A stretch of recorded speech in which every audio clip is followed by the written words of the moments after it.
আপোনালোকে পোনপ্ৰথমে যিকোনো এখন ব্ৰাউজাৰ খুলি ল'ব। মই ক্ৰম ব্ৰাউজাৰ এখন খুলি লৈছোঁ। তাতে NVSP বুলি টাইপ কৰিব, nvsp.in। তাৰপাছতে ক্লিক কৰিব। ক্লিক কৰাৰ পাছতে এনেকুৱা এখন ইণ্টাৰফেচ দেখিব, national voter service portal. National voter service portal, ৰাষ্ট্ৰীয় মতদাতা সেৱা পৰ্টেল তাৰমানে। আৰু ইয়াতে বহুতকেইটা অপশ্যন আছে, যেনেকৈ ফৰ্ম 6 নতুনকৈ এজন ব্যক্তিয়ে যেতিয়া এপ্লাই কৰিব লগা হয় তেতিয়া ফৰ্ম 6ত এপ্লাই কৰিব লগা হয়।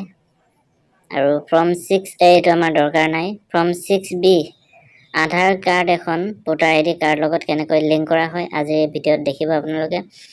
ফৰ্ম 7 অবজেকশ্যন এণ্ড চেল্ফ ডিলিটেশ্যন, যদি আপুনি আপোনাৰ কনষ্টিটিউশ্যনৰ পৰা আপোনাৰ ভোটাৰ ID কাৰ্ডখন ডিলিট কৰিব বিচাৰিছে বা নামটো উঠাব পাৰিছে, তেতিয়া ডিলিট কেনেকৈ কৰিব সেইটোৰ বিষয়েও মই দেখুৱাই দিম। Form 8 application for correction shifting duplicate applicant marking of PWD।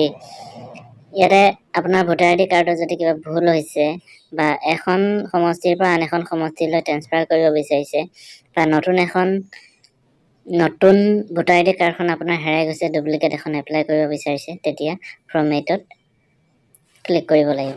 এতিয়া আমি পোনপ্ৰথমে আমাৰ কৰিব লগা কাম লগ ইন।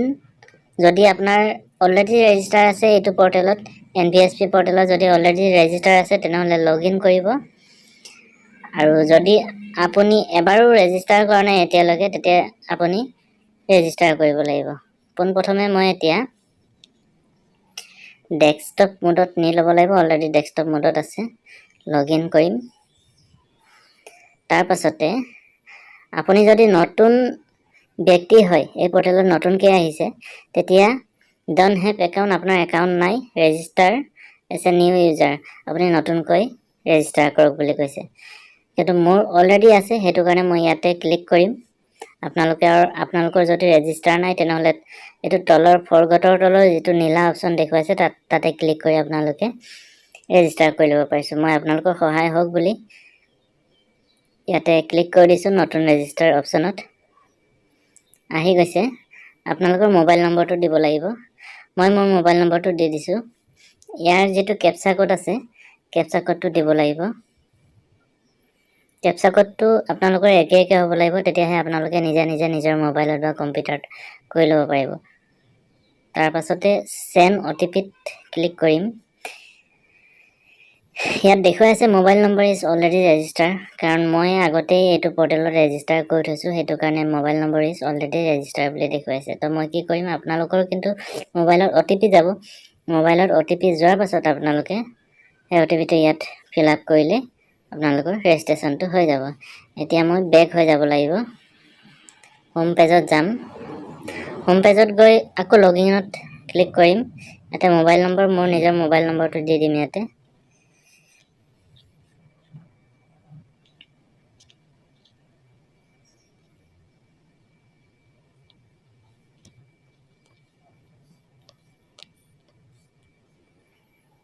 তাৰপাছতে পাছৱৰ্ডটো দি দিম। যদি পাছৱৰ্ড মই পাহৰি গৈছোঁ তেনেহ'লে মই এইটো পাছৱৰ্ডটো ফৰগট মাৰি দিম।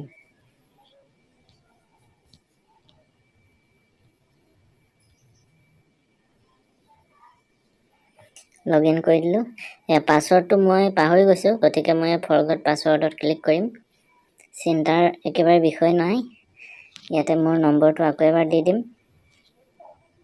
নম্বৰটো দিয়াৰ পাছতে কেপচা কোড ফিল কৰি দিম। চেণ্ড OTP কৰিম। OTP মোৰ মোবাইলত আহি যাব। OTP অহাৰ পাছত মই OTP ফিল কৰিম, তাৰপিছত প্ৰচিড হৈ যাব।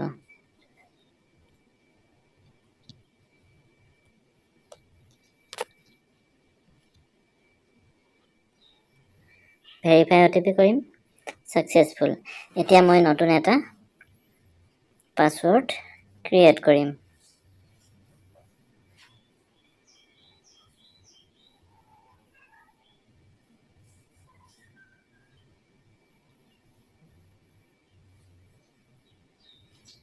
ৰিছেট পাছৱৰ্ড কৰিলোঁ, ছাকচেছফুল হৈ গ'ল। এতিয়া আকৌ আগৰ ধৰণৰে দেখুৱাই আছে স্ক্ৰীনখন, কিন্তু ইয়াতে অলপ মোৰ যিহেতু লগইন কৰিলোঁ মই সাইটত, তো মই যিকোনো এটা অপশ্যনত দিয়াৰ লগে লগে ৰিডাইৰেক্ট হৈ যাব। তো এতিয়া register as a new elector. যদি আপুনি নতুন এজন 18 বছৰ হৈ গৈছে, ছাপোজ আপুনি নতুনকৈ ভোটাৰ তালিকাত নাম উঠাব বিচাৰে, তেতিয়াহ'লে ৰেজিষ্টাৰ এজ এ নিউ ইলেক্টৰত ক্লিক কৰিলে হ'ল।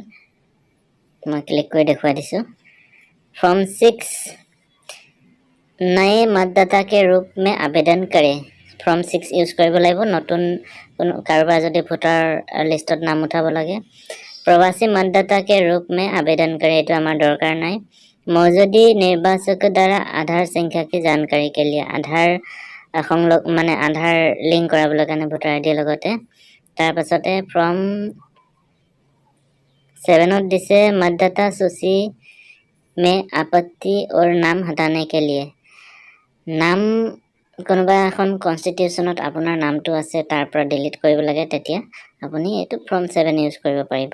অলৰেডি কৈছোৱে গোটেইখিনি ফৰ্ম 8 সেই একেধৰণে কাৰেকশ্যন বা তেনেকৈ নতুন ইপিক এপ্লাই কৰিবৰ কাৰণে। তো ইয়াতে মই ফৰ্ম 6ত কৰি দিলোঁ। ফৰ্ম 6ত কৰাৰ পাছত ইয়াত গোটেইখিনি ওলাই গৈছে। আপুনি ইংলিছ হ'লে ইংলিছত দিব, আপোনাৰ সহায় হিচাপে অসমীয়া হ'লে অসমীয়াত দিব। মই অসমীয়াটো দি দিছোঁ।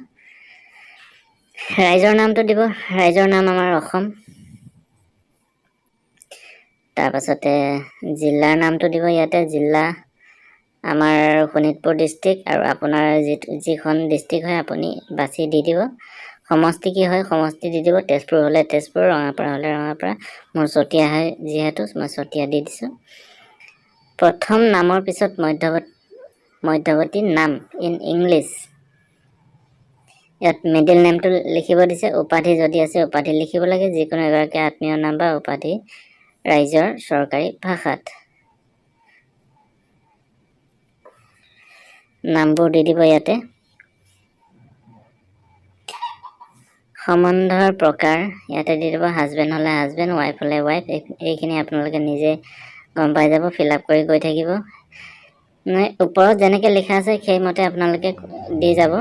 আৰু ইয়াতে মন কৰিবলগীয়া কথা, সংলগ্ন বয়সৰ প্ৰমাণৰ সমৰ্থনত স্বপ্ৰত্যাশিত নথি, জন্ম তাৰিখ নথিপত্ৰ। আপোনাৰ জন্ম ছাপ'জ 19/5/2001 হৈছে, তেতিয়া আপোনাৰ ডকুমেণ্ট দৰকাৰ হ'ব। ডকুমেণ্ট আপুনি কি দিব? ডকুমেণ্ট দৰকাৰ হ'ব আপুনি নতুন এজন মানুহৰ যেতিয়া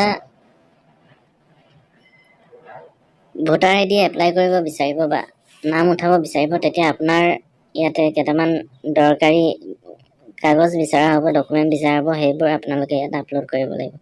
যদি পান কাৰ্ড আছে পান কাৰ্ড দিব, ইণ্ডিয়ান পাছপৰ্ট হ'লে পাছপৰ্ট দিব, বাৰ্থ চাৰ্টিফিকেট হ'লে বাৰ্থ চাৰ্টিফিকেট, ড্ৰাইভিং লাইচেন্স, আধাৰ কাৰ্ড সকলোৰে আজিকালি হৈ গৈছে, গতিকে আধাৰ কাৰ্ডটো দি দিব আৰু ইয়াতে আপলোড কৰি দিব। তাৰ পাছতে বয়সৰ প্ৰমাণ পত্ৰ হিচাপে আপোনালোকে আধাৰ কাৰ্ডখনে দি দিব পাৰে, হৈ যাব। আৰু বৰ্তমান সাধাৰণ বাসস্থান এইখিনি দি দিব, নিজৰ গাঁও, মণ্ডল, পিনক'ড, জিলা, আৰু লগতে আবেদনকাৰী বা অভিভাৱক পত্নী ঘৰৰ যিকোনো একজনৰ ভোটাৰ আইডি কাৰ্ড লাগিব। দেউতাৰ যদি আছে দেউতাৰ দিব, মাৰ যদি আছে মাৰ দিব, দাদাৰ যদি আছে দাদাৰ দিব। নথিপত্ৰৰ বিৱৰণ আদাৰ্ছ দি দিছোঁ। বাসস্থানৰ নথিপত্ৰ, আপলোড ফটোগ্ৰাফ, আপোনালোকৰ ফটোও দিব লাগিব। এনেকৈ ফিল আপ কৰি আহি আপোনালোকে যেনেকৈ ইয়াত ইনষ্ট্ৰাকশ্যন আছে সেইমতে আপোনালোকে ফিল আপ কৰিব লাগিব। ফিল আপ কৰাৰ পাছত প্ৰিভিউ এণ্ড ছাবমিটত আপোনালোকে ছাবমিট কৰাৰ লগে লগে ফৰ্মখন ফিল আপ হৈ যাব। ফিল আপ হৈ যোৱাৰ পাছতে আপোনালোকৰ এখন প্ৰিণ্ট আউট ওলাব। প্ৰিণ্ট আউটখন আপোনালোকে কম্পিউটাৰৰ পৰা ডাউনলোড কৰি ল'ব, আৰু একনলেজমেণ্ট নাম্বাৰ এটা ওলাব, ৰেফাৰেঞ্চ নম্বৰ বুলিও কোৱা হয়। সেই ৰেফাৰেঞ্চ নম্বৰটো আপোনালোকৰ ভোটাৰ আইডি কাৰ্ডখন একচেপ্টেড হৈছে নে হোৱা নাই নে কি হৈ আছে গোটেইখিনি গম পোৱা যাব। গতিকে সেইখন উলিয়াবলৈ নাপাহৰিব আপোনালোকে। আৰু আজিৰ ভিডিঅ'টো এয়াই আছিল। আৰু আজি মই যিকোনো এজনৰ 18 বছৰ হোৱাৰ পাছত যিকোনো এজন ব্যক্তিৰ যেতিয়া নতুন ভোটাৰ আইডি এপ্লাই কৰা হয় বা নাম উঠোৱা হয় ভোটাৰ লিষ্টত, তো এনেকৈ পদ্ধতিৰে কৰা হয়। তাৰ পাছতে ইয়াৰ পাছতে মই আপোনালোকলৈ লৈ আহিম এখন কনষ্টিটিউশ্যনৰ পৰা আন এখন কনষ্টিটিউশ্যনত কেনেকৈ ট্ৰান্সফাৰ কৰিব পাৰি সেই বিষয়ে আলোচনা কৰিম। গতিকে আজিৰ ভিডিঅ'টো ইমানেই আছিল। লগ পাম আপোনালোকক অন্য এক নতুন ভিডিঅ'ত। আজিলৈ যাওঁ আৰু আপোনালোকে লাইক, কমেণ্ট, শ্বেয়াৰ, ছাবস্ক্ৰাইব কৰি দিবলৈ নাপাহৰিব।